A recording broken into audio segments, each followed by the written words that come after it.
दल खालसा ਵੱਲੋਂ 18 ਦਸੰਬਰ ਨੂੰ ਸ਼੍ਰੀ ਅਕਾਲ ਤਖਤ ਸਾਹਿਬ ਵਿਖੇ ਪੰਥਕ ਇਕੱਠ ਦਾ ਐਲਾਨ। ਕਿਸਾਨ ਆਗੂ ਸਰਵਣ ਸਿੰਘ ਬੰਦੇਰ ਵੱਲੋਂ ਕਿਸਾਨਾਂ ਨੂੰ ਖਨੌਰੀ ਤੇ ਸ਼ੰਭੂ ਬਾਰਡਰ ਪਹੁੰਚਣ ਦੀ ਅਪੀਲ। ਖਨੌਰੀ ਸਰਹੱਦ ਤੇ ਮਨਵਰ ਤੇ ਬੈਠੇ ਕਿਸਾਨ ਆਗੂ ਡੱਲੇਵਾਲ ਨੂੰ ਲੈ ਕੇ ਸੁਪਰੀਮ ਕੋਰਟ ਨੇ ਕੇਂਦਰ ਤੇ ਪੰਜਾਬ ਸਰਕਾਰ ਨੂੰ ਜਾਰੀ ਕੀਤੇ ਹੁਕਮ। ਸ਼੍ਰੋਮਣੀ ਕਮੇਟੀ ਦੀ ਅੰਤਰਿੰਗ ਕਮੇਟੀ ਵੱਲੋਂ ਸੁਖਬੀਰ ਬਾਦਲ ਤੇ ਹਮਲਾ ਕਰਨ ਵਾਲੇ ਭਾਈ ਨਰਾਇਣ ਸਿੰਘ ਚੋੜਾ ਨੂੰ ਪੰਥ ਵਿੱਚੋਂ ਛੇਕਣ ਦੀ ਤਜਵੀਜ਼ ਦਾ ਸਖਤ ਵਿਰੋਧ ਕਰਦਿਆਂ ਸਿੱਖ ਜਥੇਬੰਦੀ ਦਲ ਖਾਲਸਾ ਨੇ ਪੰਥਕ ਜਥੇਬੰਦੀਆਂ ਅਤੇ ਸ਼ਖਸੀਅਤਾਂ ਦੀ ਇਕੱਤਰਤਾ 18 ਦਸੰਬਰ ਨੂੰ ਸ਼੍ਰੀ ਅਕਾਲ ਤਖਤ ਸਾਹਿਬ ਵਿਖੇ ਦੁਪਹਿਰ 12 ਵਜੇ ਸੱਦੀ ਹੈ। ਜਥੇਬੰਦੀ ਦੇ ਬੁਲਾਰੇ ਨੇ ਦੱਸਿਆ ਕਿ 3 ਸਾਲ ਪਹਿਲਾਂ 18 ਤਰੀਕ ਨੂੰ ਹੀ ਹਿੰਦੁਸਤਾਨ ਦੀ ਡੀਪ ਸਟੇਟ ਦੇ ਕਿਸੇ ਅਣਪਛਾਤੇ ਬਹੁਰੂਪੀਏ ਨੇ ਸੱਚਖੰਡ ਸ਼੍ਰੀ ਦਰਬਾਰ ਸਾਹਿਬ ਅੰਦਰ ਜੰਗਲਾ ਟੱਪ ਕੇ ਬੇਹੁਰਮਤੀ ਕਰਨ ਦਾ ਗੁਨਾਹ ਕੀਤਾ ਸੀ, ਜਿਸ ਬਾਰੇ ਅੱਜ ਤੱਕ ਕੋਈ ਸੁਰਾਗ ਨਹੀਂ ਮਿਲਿਆ। ਉਹਨਾਂ ਮੰਨਿਆ ਕਿ ਸਿੱਖ ਸਰਕਾਰ ਅਤੇ ਪ੍ਰਸ਼ਾਸਨ ਸਾਜ਼ਿਸ਼ਕਾਰਾਂ ਦੀ ਪਛਾਣ ਅਤੇ ਇਰਾਦਿਆਂ ਦਾ ਪਤਾ ਲਾਉਣ ਵਿੱਚ ਬੁਰੀ ਤਰ੍ਹਾਂ ਫੇਲ ਸਿੱਧ ਹੋਏ ਹਨ। ਉਹਨਾਂ ਦੱਸਿਆ ਕਿ ਇਕੱਤਰਤਾ ਤੋਂ ਬਾਅਦ ਇਸ ਹਿਰਦੇ ਵੇਦਕ ਘਟਨਾ ਦੇ 3 ਸਾਲ ਪੂਰੇ ਹੋਣ ਤੇ ਅਰਦਾਸ ਕੀਤੀ ਜਾਵੇਗੀ। ਦਲ ਖਾਲਸਾ ਦੇ ਸੀਨੀਅਰ ਆਗੂ ਕੰਵਰਪਾਲ ਸਿੰਘ ਨੇ ਸਾਬਕਾ ਜਥੇਦਾਰਾਂ, ਪੰਥਕ ਪਾਰਟੀਆਂ, ਜਥੇਬੰਦੀਆਂ ਅਤੇ ਮਿਸ਼ਨਰੀ ਕਾਲਜਾਂ ਦੇ ਨੁਮਾਇੰਦਿਆਂ, ਕੇਂਦਰੀ ਸਿੰਘ ਸਭਾਵਾਂ, ਸਿੱਖ ਵਿਦਵਾਨਾਂ ਅਤੇ ਵਿਦਿਆਰਥੀਆਂ ਨੂੰ 18 ਨੂੰ ਇਕੱਤਰਤਾ ਵਿੱਚ ਪਹੁੰਚਣ ਦੀ ਅਪੀਲ ਕੀਤੀ ਹੈ। ਇਕੱਤਰਤਾ ਸੱਦਣ ਦੇ ਕਾਰਨਾਂ ਬਾਰੇ ਖੁਲਾਸਾ ਕਰਦੇ ਉਹਨਾਂ ਦੱਸਿਆ ਕਿ ਸ਼੍ਰੋਮਣੀ ਕਮੇਟੀ ਵੱਲੋਂ ਅਕਾਲੀ ਲੀਡਰਸ਼ਿਪ ਦੇ ਪਿਛਲਗ ਬਣ ਕੇ ਭਾਈ ਨਰਾਇਣ ਸਿੰਘ ਚੋੜਾ ਨੂੰ ਪੰਥ ਵਿੱਚੋਂ ਛੇਕਣ ਦੀ ਤਜਵੀਜ਼ ਦੇਣ ਤੋਂ ਬਾਅਦ ਪੰਥਕ ਸੰਸਥਾਵਾਂ ਅਤੇ ਜਥੇਬੰਦੀਆਂ ਦਾ ਮਿਲ ਕੇ ਸ਼੍ਰੀ ਅਕਾਲ ਤਖਤ ਸਾਹਮਣੇ ਪੰਥਕ ਪੱਖ ਅਤੇ ਨਜ਼ਰੀਆ ਰੱਖਣਾ ਲਾਜ਼ਮੀ ਬਣ ਗਿਆ ਹੈ। ਉਹਨਾਂ ਟਿੱਪਣੀ ਕਰਦਿਆਂ ਕਿਹਾ ਕਿ ਸਿਧਾਂਤਹੀਣ ਅਤੇ ਲੀਹੋਂ ਲੱਥ ਚੁੱਕੀ ਅਕਾਲੀ ਲੀਡਰਸ਼ਿਪ ਨੇ ਇਹ ਮੰਗ ਸ਼੍ਰੋਮਣੀ ਕਮੇਟੀ ਰਾਹੀਂ ਚੁਕਾਉਣ ਦੀ ਚਾਲ ਖੇਡ ਕੇ ਪ੍ਰਧਾਨ ਹਰਜਿੰਦਰ ਸਿੰਘ ਧਾਮੇ ਨੂੰ ਬਲੀ ਦਾ ਬੱਕਰਾ ਬਣਾਇਆ ਹੈ। ਉਹਨਾਂ ਜਥੇਦਾਰ ਸਾਹਿਬਾਨ ਨੂੰ ਅਕਾਲੀਆਂ ਵੱਲੋਂ ਬੁਣੇ ਜਾਲ ਤੋਂ ਸੁਚੇਤ ਕੀਤਾ ਅਤੇ ਨਾਲ ਹੀ ਪੰਥ ਦੇ ਹਰ ਹਿੱਸੇ ਅਤੇ ਹਰ ਰੰਗ ਨੂੰ ਮੌਜੂਦਾ ਅਕਾਲੀ ਲੀਡਰਸ਼ਿਪ ਦੀਆਂ ਚਾਲਾਂ ਨੂੰ ਮਾਤ ਦੇਣ ਲਈ ਇਕਮੁੱਠ ਹੋਣ ਦਾ ਸੱਦਾ ਦਿੱਤਾ। ਉਹਨਾਂ ਕਿਹਾ ਕਿ ਦਲ ਖਾਲਸਾ ਦਾ ਮੰਨਣਾ ਹੈ ਕਿ ਸ਼੍ਰੋਮਣੀ ਕਮੇਟੀ ਦੀ ਮੌਜੂਦਾ ਲੀਡਰਸ਼ਿਪ ਵੱਲੋਂ ਅਜਿਹੀ ਬੇਤੁਕੀ ਅਤੇ ਸਿਧਾਂਤਹੀਣ ਮੰਗ ਗਲਤ ਪੇਤ ਨੂੰ ਜਨਮ ਦੇਵੇਗੀ, ਜਿਸ ਦੇ ਸਿੱਟੇ ਪੂਰੀ ਕੌਮ ਨੂੰ ਪ੍ਰਭਾਵਿਤ ਕਰਨਗੇ ਅਤੇ ਕੌਮ ਅੰਦਰ ਆਪਸੀ ਖਾਨਾ ਜੰਗੀ ਦਾ ਮਾਹੌਲ ਸਿਰਜੇਗੀ। ਦਲ ਖਾਲਸਾ ਨੇ ਸਪਸ਼ਟ ਕੀਤਾ ਕਿ ਭਾਈ ਨਰਾਇਣ ਸਿੰਘ ਚੋੜਾ ਨੂੰ ਪੰਥ ਵਿੱਚੋਂ ਛੇਕਣ ਦੀ ਮੰਗ ਨੇ ਵਿਦੇਸ਼ਾਂ ਤੱਕ ਫੈਲੇ ਸਿੱਖ ਪੰਥ ਅੰਦਰ ਸ਼੍ਰੋਮਣੀ ਕਮੇਟੀ ਖਿਲਾਫ ਰੋਹ ਪੈਦਾ ਕਰ ਦਿੱਤਾ ਹੈ। ਉਹਨਾਂ ਕਿਹਾ ਕਿ ਜੇਕਰ ਅਜਿਹਾ ਫੈਸਲਾ ਹੋਇਆ ਤਾਂ ਇਸ ਦਾ ਹਸ਼ਰ ਵੀ ਗੁਨਾਹਗਾਰ ਸਾਧ ਗੁਰਮੀਤ ਰਾਮ ਰਹੀਮ ਨੂੰ ਦਿੱਤੀ ਮੁਆਫੀ ਵਾਲੇ ਫੈਸਲੇ ਵਰਗਾ ਹੋਵੇਗਾ।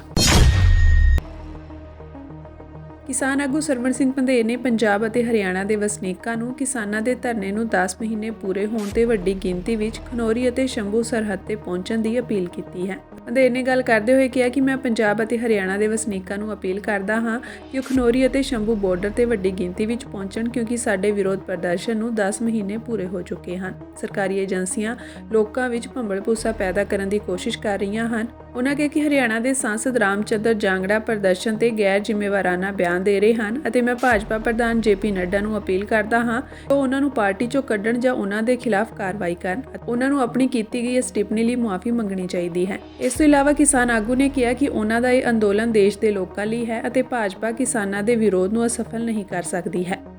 ਬੇਨਤੀ ਆ ਵੀ ਜਿਹੜਾ ਕਿਸਾਨ ਮਜ਼ਦੂਰ ਮੋਰਚਾ ਔਰ SKM ਨੌਨ ਪੋਲੀਟੀਕਲ ਵੱਲੋਂ ਜਿਹੜਾ ਮੋਰਚਾ ਸ਼ੁਰੂ ਕੀਤਾ ਗਿਆ ਵਾ, ਮੋਦੀ ਦੀ ਸਰਕਾਰ, ਉਹਦੀਆਂ ਪੂਰੀਆਂ ਏਜੰਸੀਆਂ ਔਰ ਚਾਹੇ ਕੋਈ ਵੀ ਸਰਕਾਰਾਂ ਹੋਣ, ਉਹਦੀਆਂ ਏਜੰਸੀਆਂ ਪੂਰਾ ਜ਼ੋਰ ਲਾ ਰਹੀਆਂ ਨੇ ਵੀ ਕੁਝ ਗੱਲਾਂ ਨੂੰ ਸਾਬਤ ਕੀਤਾ ਜਾ ਸਕੇ, ਲੋਕਾਂ 'ਚ ਇਹ ਦਵੰਦਵਾਦ ਪੈਦਾ ਕੀਤਾ ਜਾ ਸਕੇ ਵੀ ਇਹ ਮੋਰਚਾ ਜਿੱਤਿਆ ਨਹੀਂ ਜਾ ਸਕਦਾ ਔਰ ਉਹ ਕਿਸਾਨਾਂ ਵਾਲੀ ਫੁੱਟ ਨੂੰ ਵਿਸ਼ੇਸ਼ ਕਰਕੇ ਉਭਾਰਨ ਦਾ ਯਤਨ ਕਰ ਰਹੇ ਆ ਵੀ ਲੋਕ ਇਕਮੁੱਠ ਨਾ ਹੋਣ। ਮੈਂ ਕਹਿੰਦਾ ਪੰਜਾਬੀਓ, ਪੰਜਾਬ ਦੇ 3 ਕਰੋੜ ਜਨਤਾ ਤੋਂ ਮੋਦੀ ਸਰਕਾਰ ਵੱਡੀ ਨਹੀਂ ਹੈਗੀ। ਇਹ ਪੰਜਾਬ ਦੇ ਲੋਕਾਂ ਦਾ ਅਪਮਾਨ ਹੋਊਗਾ। ਇਧਰਲੇ ਪਾਸੇ ਹਰਿਆਣਾ ਵਾ, ਇੰਨੀ ਆਬਾਦੀ 2.5-3 ਕਰੋੜ ਦੇ ਲਾਗੇ ਹਰਿਆਣੇ ਦੀ ਹੈਗੀ, ਜਿਹੜੀ ਸਿੱਧੇ ਸੰਘਰਸ਼ ਪਏ ਹੋਏ ਆ। ਬਾਕੀ ਸੂਬਿਆਂ ਵਿੱਚ ਵੀ ਅੰਦੋਲਨ ਹੈ ਔਰ ਪੰਜਾਬੀਆਂ ਨੇ ਜੇ ਇੱਕ ਮਨ ਕਰਕੇ ਕੋਈ ਵੀ ਮਸਲੇ ਦੇ ਉੱਤੇ, ਚਾਹੇ ਪੰਜਾਬ ਦਾ ਕਿਸਾਨ ਮਜ਼ਦੂਰ ਹੋਵੇ, ਪੰਜਾਬ ਦਾ ਹਿੰਦੂ ਹੋਵੇ, ਚਾਹੇ ਪੰਜਾਬ ਦੇ ਮੁਲਾਜ਼ਮ ਹੋਣ, ਚਾਹੇ ਪੰਜਾਬ ਦੇ ਛੋਟੇ ਦੁਕਾਨਦਾਰ ਹੋਣ, ਚਾਹੇ ਪੰਜਾਬ ਦਾ ਵਪਾਰੀ ਛੋਟਾ ਹੋਵੇ ਚਾਹੇ ਰੇੜੀ ਫੜੀ ਵਾਲਾ ਕੋਈ ਵੀ ਹੋਵੇ, ਜਦੋਂ ਪੰਜਾਬ ਦੇ ਹਿੱਤ ਲਈ ਉਹ ਇਕਮਿੱਠ ਹੋ ਕੇ ਖੜ ਜਾਂਦਾ ਵਾ, ਕੋਈ ਦੁਨੀਆ ਦੀ ਤਾਕਤ ਉਹਨੂੰ ਇਹ ਮੋਰਚਾ ਜਿੱਤਣ ਦੇ ਵਿੱਚ ਰੋਕ ਨਹੀਂ ਸਕਦੀ। ਜਿਹੜਾ ਹੁਣ ਤੁਸੀਂ ਜਿਸ ਪਾਸੇ ਵੱਲ ਵੱਧ ਰਹੇ ਜੇ, ਜਿਹੜੀ ਮੋਦੀ ਸਰਕਾਰ ਦੀ, ਪੰਜਾਬ ਦੇ ਸਰਕਾਰ ਦੀਆਂ, ਕੇਂਦਰ ਦੇ ਸਰਕਾਰ ਦੀਆਂ ਏਜੰਸੀਆਂ ਦੀ ਇਸ ਵੇਲੇ ਸਿਰਦਰਦੀ ਬਣੀ ਹੋਈ ਆ। ਔਰ ਦੂਜਾ ਸਵਾਲ ਵੀ ਪੰਜਾਬ ਦੀਆਂ ਸਾਰੀਆਂ ਧਿਰਾਂ ਕਿਸਾਨਾਂ ਮਜ਼ਦੂਰਾਂ ਦੀਆਂ ਸੁਹਿਰਦ ਨੇ ਇਸ ਮੋਰਚੇ ਦੀਆਂ ਮੰਗਾਂ ਪ੍ਰਤੀ, ਔਰ ਇਹ ਮੋਰਚਾ ਜਿੱਤਿਆ ਜਾਵੇ। ਜੜੀਆਂ ਭਰਾਓ ਧਿਰਾਂ ਕੋਈ ਉਹ ਨਾ ਸੁਹਿਰਦ ਹੋਣਗੀਆਂ, ਉਹਨਾਂ ਨੂੰ ਆਪੇ ਪੰਜਾਬੀ ਹਿਸਾਬ ਕਰਾ ਲੈਣਗੇ ਉਹਨਾਂ ਕੋਲੇ।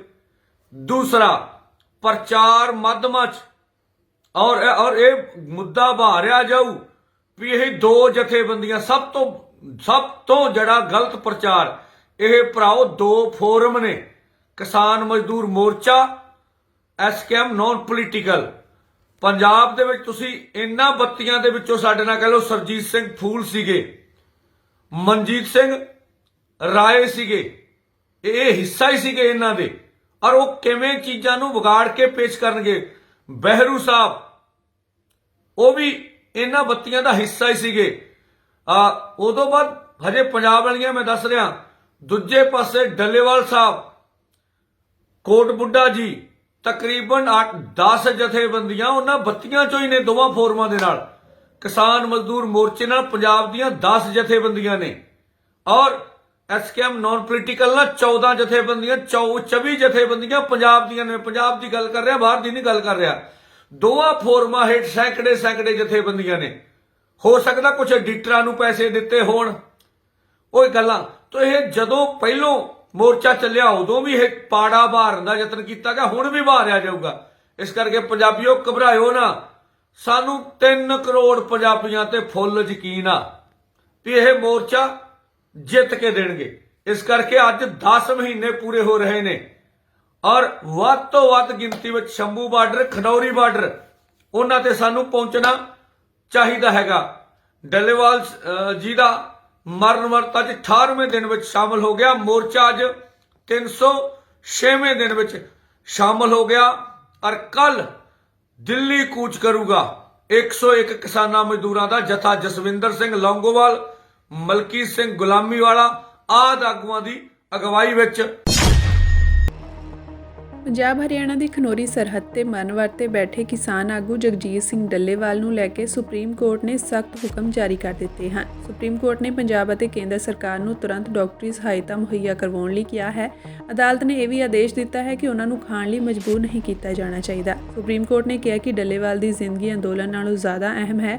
ਸੁਪਰੀਮ ਕੋਰਟ ਨੇ ਇਹ ਵੀ ਕਿਹਾ ਕਿ ਕਿਸਾਨਾਂ ਨੂੰ ਸ਼ਾਂਤੀ ਬਣਾਈ ਰੱਖਣੀ ਚਾਹੀਦੀ ਹੈ ਤੇ ਡੱਲੇਵਾਲ ਤੇ ਕੋਈ ਤਾਕਤ ਦੀ ਵਰਤੋਂ ਨਹੀਂ ਕੀਤੀ ਜਾਣੀ ਚਾਹੀਦੀ। ਸੁਪਰੀਮ ਕੋਰਟ ਨੇ ਇਹ ਹੁਕਮ ਸ਼ੰਭੂ ਸਰਹੱਦ ਖੋਲ੍ਹਣ ਸੰਬੰਧੀ ਚੱਲ ਰਹੇ ਕੇਸ ਦੀ ਸੁਣਵਾਈ ਦੌਰਾਨ ਦਿੱਤੇ।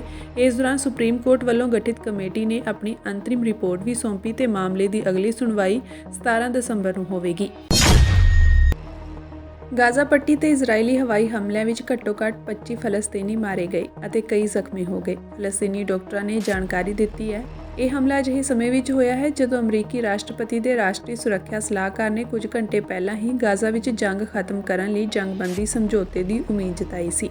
ਗਾਜ਼ਾ ਪੱਟੀ ਦੇ ਉੱਤਰ ਵਿੱਚ ਅਲ ਅਵਦਾ ਹਸਪਤਾਲ ਅਤੇ ਮੱਧ ਗਾਜ਼ਾ ਵਿੱਚ ਅਲ ਅਕਸਾ ਹਸਪਤਾਲ ਦੇ ਅਧਿਕਾਰੀਆਂ ਨੇ ਕਿਹਾ ਕਿ ਇਜ਼ਰਾਈਲ ਵੱਲੋਂ ਵੀਰਵਾਰ ਨੂੰ ਸ਼ਹਿਰੀ ਨੁਸਰਾਇਤ ਸ਼ਰਨਾਰਥੀ ਕੈਂਪ ਵਿੱਚ ਇੱਕ ਬਹੁ-ਮੰਜ਼ਲਾ ਰਿਹਾਇਸ਼ ਇਮਾਰਤ ਉੱਤੇ ਹਮਲਾ ਕਰਨ ਤੋਂ ਬਾਅਦ ਕੁੱਲ 25 ਲਾਸ਼ਾਂ ਹਸਪਤਾਲਾਂ ਵਿੱਚ ਲਿਆਂਦੀਆਂ ਗਈਆਂ। ਡਾਕਟਰਾਂ ਨੇ ਦੱਸਿਆ ਕਿ ਹਮਲੇ ਵਿੱਚ ਜ਼ਖਮੀ ਹੋਏ 40 ਤੋਂ ਜ਼ਿਆਦਾ ਲੋਕਾਂ ਦਾ ਇਨ੍ਹਾਂ ਹਸਪਤਾਲਾਂ ਵਿੱਚ ਇਲਾਜ ਚੱਲ ਰਿਹਾ ਹੈ ਅਤੇ ਇਨ੍ਹਾਂ ਵਿੱਚ ਜ਼ਿਆਦਾਤਰ ਬੱਚੇ ਹਨ। ਉਨ੍ਹਾਂ ਕਿਹਾ ਕਿ ਇਜ਼ਰਾਈਲੀ ਹਮਲੇ ਵਿੱਚ ਨੁਸਰਤ ਦੇ ਕਈ ਘਰਾਂ ਨੂੰ ਵੀ ਨੁਕਸਾਨ ਪਹੁੰਚਿਆ ਹੈ। ਇਜ਼ਰਾਈਲੀ ਫੌਜ ਨੇ ਅਜੇ ਤੱਕ ਇਸ ਘਾਤਕ ਹਮਲੇ ਬਾਰੇ ਕੋਈ ਜਾਣਕਾਰੀ ਨਹੀਂ ਦਿੱਤੀ ਹੈ। ਸੁਖਬੀਰ ਬਾਦਲ ਨੇ ਅੰਮ੍ਰਿਤਸਰ ਵਿੱਚ ਸ਼੍ਰੀ ਅਕਾਲ ਤਖਤ ਸਾਹਿਬ ਵਿਖੇ ਪਹੁੰਚ ਕੇ ਮੱਥਾ ਟੇਕਿਆ। ਇਸ ਤੋਂ ਪਹਿਲਾਂ ਅਕਾਲੀ ਦਲ ਦੇ ਹੋਰ ਆਗੂ ਵੀ ਉੱਥੇ ਪਹੁੰਚ ਗਏ। ਆਪਣੀ 10 ਦਿਨਾਂ ਦੀ ਸਜ਼ਾ ਪੂਰੀ ਕਰਨ ਤੋਂ ਬਾਅਦ ਇਹ ਸਾਰੇ ਅੰਮ੍ਰਿਤਸਰ ਪਹੁੰਚੇ ਅਤੇ ਸ਼੍ਰੀ ਅਕਾਲ ਤਖਤ ਸਾਹਿਬ ਵਿਖੇ ਮੱਥਾ ਟੇਕ ਕੇ ਆਪਣੀ ਸਜ਼ਾ ਪੂਰੀ ਕੀਤੀ। ਇਸ ਦੌਰਾਨ ਅਕਾਲੀ ਆਗੂ ਦਲਜੀਤ ਸਿੰਘ ਚੀਮਾ ਨੇ ਕਿਹਾ ਕਿ ਅਸੀਂ ਸ਼੍ਰੀ ਅਕਾਲ ਤਖਤ ਸਾਹਿਬ ਵੱਲੋਂ ਸਾਨੂੰ ਦਿੱਤੇ ਹੁਕਮਾਂ ਨੂੰ ਪ੍ਰਵਾਨ ਕਰਦੇ ਆਪਣੀ ਸੇਵਾ ਪੂਰੀ ਕਰ ਲਈ ਹੈ। ਮੈਂ ਸਾਰੀ ਲੀਡਰਸ਼ਿਪ ਦਾ ਧੰਨਵਾਦ ਕਰਦਾ ਹਾਂ ਕਿ ਸਾਰਿਆਂ ਨੇ ਸੇਵਾ ਵਿੱਚ ਉਤਸ਼ਾਹ ਨਾਲ ਯੋਗਦਾਨ ਪਾਇਆ। ਇਸ ਦੌਰਾਨ ਚੀਮਾ ਨੇ ਵਿਰਸਾ ਸਿੰਘ ਵਲਟੋਹਾ ਦੇ ਸਵਾਲ ਦਾ ਕੋਈ ਜਵਾਬ ਨਹੀਂ ਦਿੱਤਾ। ਸੁਰੱਖਿਆ ਪ੍ਰਬੰਧਾਂ ਬਾਰੇ ਚੀਮਾ ਨੇ ਕਿਹਾ ਕਿ ਅੱਜ ਦੀ ਸੁਰੱਖਿਆ ਸਿਰਫ ਦਿਖਾਵੇ ਲਈ ਹੈ। ਜੇਕਰ ਅੱਜ ਜਿਸ ਮੁਸਤੈਦੀ ਦਾ ਪੱਧਰ ਉਸ ਦਿਨ ਦਿਖਾਇਆ ਗਿਆ ਹੁੰਦਾ ਤਾਂ ਮਸਲਾ ਇਸ ਹੱਦ ਤੱਕ ਨਾ ਵਧਦਾ ਅਤੇ ਦੁਨੀਆ ਨੂੰ ਜਾ ਰਹੇ ਗਲਤ ਸੰਦੇਸ਼ ਨੂੰ ਰੋਕਿਆ ਜਾ ਸਕਦਾ ਸੀ। ਸੁਰੱਖਿਆ ਦਿਖਾਵੇ ਲਈ ਨਹੀਂ ਹੋਣੀ ਚਾਹੀਦੀ। ਦੱਸ ਦਈਏ ਕਿ ਸਜ਼ਾ ਸੁਣਾਉਂਦੇ ਹੋਏ ਸ਼੍ਰੀ ਅਕਾਲ ਤਖਤ ਸਾਹਿਬ ਨੇ ਸਪਸ਼ਟ ਕੀਤਾ ਸੀ ਕਿ ਹੁਣ ਸ਼੍ਰੋਮਣੀ ਅਕਾਲੀ ਦਲ ਨਵੇਂ ਸਿਰੇ ਤੋਂ ਕਾਇਮ ਕੀਤਾ ਜਾਵੇ। ਇਨ੍ਹਾਂ ਹੁਕਮਾਂ ਅਨੁਸਾਰ ਸ਼੍ਰੋਮਣੀ ਕਮੇਟੀ ਦੇ ਪ੍ਰਧਾਨ ਐਡਵੋਕੇਟ ਹਰਜਿੰਦਰ ਸਿੰਘ ਧਾਮੀ ਦੀ ਦੇਖਰੇਖ ਹੇਠ ਇੱਕ ਕਮੇਟੀ ਦਾ ਗਠਨ ਕੀਤਾ ਗਿਆ ਸੀ, ਜਿਸ ਦੀ ਜ਼ਿੰਮੇਵਾਰੀ 6 ਮਹੀਨਿਆਂ ਵਿੱਚ ਨਵੀਂ ਭਰਤੀ ਕਰਕੇ ਅਕਾਲੀ ਦਲ ਦਾ ਨਵਾਂ ਢਾਂਚਾ ਤਿਆਰ ਕਰਨਾ ਹੈ। ਇਸੇ ਦੇ ਨਾਲ ਹੀ ਅਕਾਲੀ ਦਲ ਦੀ ਕੋਰ ਕਮੇਟੀ ਨੂੰ ਸੁਖਬੀਰ ਬਾਦਲ ਅਤੇ ਹੋਰਨਾਂ ਦੇ ਅਸਤੀਫੇ ਪ੍ਰਵਾਨ ਕਰਕੇ ਸ਼੍ਰੀ ਅਕਾਲ ਤਖਤ ਸਾਹਿਬ ਨੂੰ ਰਿਪੋਰਟ ਸੌਂਪਣ ਦੇ ਹੁਕਮ ਦਿੱਤੇ ਗਏ ਸਨ। ਹੁਣ ਜਦੋਂ ਸੁਖਬੀਰ ਬਾਦਲ ਦੀ ਸਜ਼ਾ ਖਤਮ ਹੋ ਗਈ ਹੈ ਤਾਂ ਉਹਨਾਂ ਦਾ ਅਸਤੀਫਾ ਕਿਸੇ ਵੇਲੇ ਵੀ ਮਨਜ਼ੂਰ ਹੋ ਸਕਦਾ ਹੈ ਅਤੇ ਅਕਾਲੀ ਦਲ ਦਾ ਨਵਾਂ ਢਾਂਚਾ ਬਣਾਉਣ ਦੀ ਪ੍ਰਕਿਰਿਆ ਸ਼ੁਰੂ ਹੋ ਸਕਦੀ ਹੈ।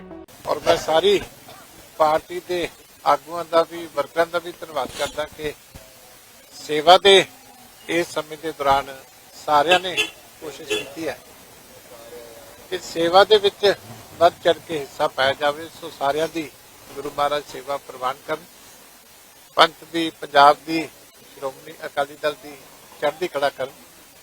ਇਹ ਅਰਦਾਸ ਅੱਜ ਜਿਹੜੀ ਹੈ ਸ੍ਰੀ ਅਕਾਲ ਤਖਤ ਸਾਹਿਬ ਤੇ ਉਹ ਕੀਤੀ ਜਾਂਦੀ। ਚੀਮਾ ਸਾਹਿਬ, ਇੱਕ ਦੱਸਿਆ ਜਾ ਰਿਹਾ ਕਿ ਸ੍ਰੀ ਅਕਾਲ ਤਖਤ ਸਾਹਿਬ ਦੇ ਜਥੇਦਾਰ ਹੋਰਾਂ ਦਾ ਹੁਕਮ ਹੋਇਆ ਸੀਗਾ ਕਿ ਵਿਰਸਾ ਵਲਟੋਹਾ ਹੋਰਾਂ ਨੂੰ ਪਾਰਟੀ ਚੋਂ ਕੱਢਿਆ ਜਾਵੇ। ਦੇਖੋ, ਇਹ ਸੁਣਨ ਚ ਆਇਆ ਕਿ ਉਹਨਾਂ ਨੂੰ ਪਾਰਟੀ ਚੋਂ ਕੱਢ ਦਿੱਤਾ ਗਿਆ 10 ਸਾਲ ਵਾਸਤੇ। ਪਹਿਲਾਂ ਜਿਹੜੇ ਕੰਮ ਆਏ ਆ ਅਰਦਾਸ ਕਰ ਲਈਏ, ਉਸ ਤੋਂ ਬਾਅਦ ਆਰਾਮ ਨਾਲ ਤੁਹਾਨੂੰ ਮਿਲ ਕੇ ਜਿਹੜੇ ਵੀ ਇਸ਼ੂ ਤੇ ਤੁਸੀਂ ਗੱਲ ਕਰਨੀ ਹੈ ਉਹ ਕਰ ਦੇਵਾਂਗੇ।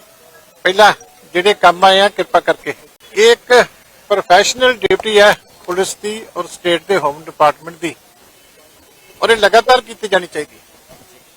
ਜੇ ਇਹ ਜੋ ਅੱਜ ਦਿਖਾ ਰਹੇ ਆ ਜੇ ਉਸ ਦਿਨ ਕੀਤਾ ਹੁੰਦਾ ਤੇ ਸ਼ਾਇਦ ਜਿਹੜਾ ਐਡਾ ਵੱਡਾ ਹਾਦਸਾ ਹੋਣ ਲੱਗਿਆ ਸੀਗਾ, ਜਿਸ ਤਰੀਕੇ ਦੀ ਉਹਦੇ ਨਾਲ ਦਹਿਸ਼ਤ ਪਈ ਦੁਨੀਆ ਦੇ ਵਿੱਚ, ਇੱਕ ਗਲਤ ਸੰਦੇਸ਼ ਗਿਆ, ਉਹ ਰੁਕ ਸਕਦਾ ਸੀ।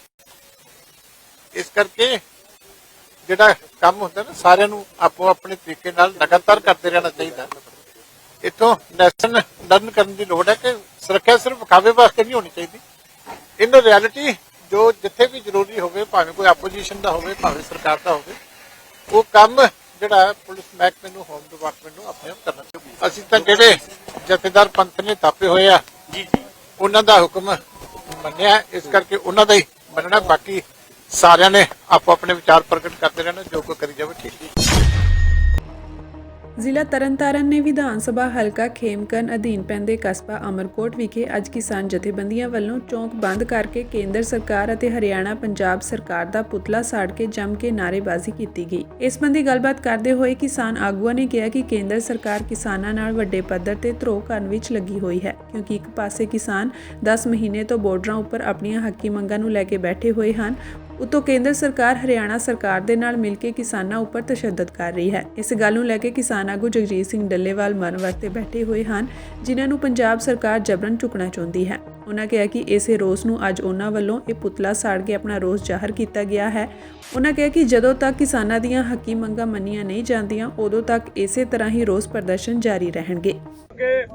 16 ਤਰੀਕ ਭਾਈ ਸਾਹਿਬ ਉੱਪਰ ਨੂੰ ਆ ਜਾਓ, ਉਧਰ ਨੂੰ ਆ ਜਾਓ। ਪੰਜਾਬ ਸਟੇਟ ਨੂੰ ਛੱਡ ਕੇ ਪੂਰੇ ਭਾਰਤ ਦੇ ਵਿੱਚ ਟਰੈਕਟਰ ਮਾਰਚ ਕੀਤਾ ਜਾਊਗਾ। ਟਰੈਕਟਰ ਮਾਰਚ ਜਦੋਂ ਕਰਨਾ, ਟਰੈਕਟਰਾਂ ਦੇ ਅੱਗੇ ਕਿਸਾਨ ਮਜ਼ਦੂਰਾਂ ਦੇ ਮਸੀਹੇ ਜਗਜੀਤ ਸਿੰਘ ਡੱਲੇਵਾਲ, ਜਿਨ੍ਹਾਂ ਅੱਜ 18ਵਾਂ ਦਿਨ ਕਿਸਾਨੀ ਮੰਗਾਂ ਨੂੰ ਲੈ ਕੇ ਸ਼ਹਾਦਤ ਦੇਣ ਦਾ 18ਵਾਂ ਦਿਨ ਹੈਗਾ ਵਾ, ਉਹਨਾਂ ਦੀਆਂ ਫੋਟੋਆਂ ਲਾ ਕੇ ਟਰੈਕਟਰ ਮਾਰਚ ਕਰਕੇ ਐਸਡੀਐਮ ਔਰ ਡੀਸੀ ਸਾਹਿਬਾਨਾਂ ਨੂੰ ਜਿਹੜੀ ਕੱਲ ਜਗਜੀਤ ਸਿੰਘ ਡੱਲੇਵਾਲ ਸਾਹਿਬ ਨੇ ਖੂਨ ਦੇ ਦਸਤਖਤ ਕਰਕੇ ਖੁੱਲੀ ਚਿੱਠੀ ਲਿਖੀ ਸੀ, ਉਹ ਚਿੱਠੀ ਡੀਸੀ ਸਾਹਿਬਾਨਾਂ ਦੇ ਜਰੀਏ ਉਹ ਰਾਸ਼ਟਰਪਤੀ ਨੂੰ ਭੇਜੀ ਜਾਊਗੀ। ਤੇ ਜਿਹੜਾ ਦੱਖਣ ਭਾਰਤ ਦੇ ਵਿੱਚ ਵੀ ਸਾਡੇ ਪ੍ਰੋਟੈਸਟ ਹੋ ਰਹੇ ਨੇ 14 ਤਰੀਕ ਨੂੰ, ਜਾਨੀ ਕਿ ਕੱਲ ਜਿਵੇਂ ਵੀ ਦੋਨੇ ਫੋਰਮਾਂ ਦਾ ਪਹਿਲਾਂ ਫੈਸਲੇ ਹੋ ਚੁੱਕੇ ਨੇ, ਤੀਜਾ ਜਥਾ 101 ਮਰਜੀਵੜਿਆਂ ਦਾ ਜਥਾ ਕੱਲ ਨੂੰ ਦਿੱਲੀ ਵੱਲ ਪੈਦਲ ਰਵਾਨਾ ਹੋਊਗਾ।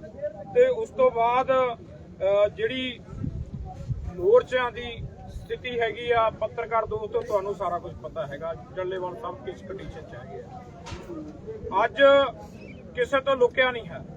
ਜਿਵੇਂ ਕਾਕਾ ਕੋਟੜਾ ਸਾਹਿਬ ਨੇ ਗੱਲ ਰੱਖੀ ਆ, ਬਹੁਤ ਭੁਲੇਖੇ ਹੁੰਦੇ ਨੇ, ਘਰਾਂ 'ਚ ਬੈਠਿਆਂ ਨੂੰ ਬਹੁਤ ਭੁਲੇਖੇ ਹੁੰਦੇ ਨੇ, ਜਾਂ ਜਿਹੜਾ ਸਾਡੇ ਤੇ ਕੀਤੂ ਪਰੰਤੂ ਗੈਰ ਰਾਜਨੀਤਿਕ ਮੋਰਚੇ ਦਾ ਖੁੱਲਾ ਫੰਡਾ ਹੈਗਾ।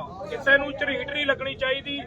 ਆਗੂਆਂ ਦੀ ਭਾਵੇਂ ਕਿੰਨੀਆਂ ਦੀ ਦਰਜਨ ਆਗੂਆਂ ਦੀ ਜਾਨ ਚਲੀ ਜਾਵੇ, ਕਿਸਾਨ ਮਜ਼ਦੂਰਾਂ ਦੀ ਮੰਗਾਂ ਲੈ ਕੇ ਕੋਈ ਇਸ ਚੀਜ਼ ਦੀ ਪਰਵਾਹ ਨਹੀਂ।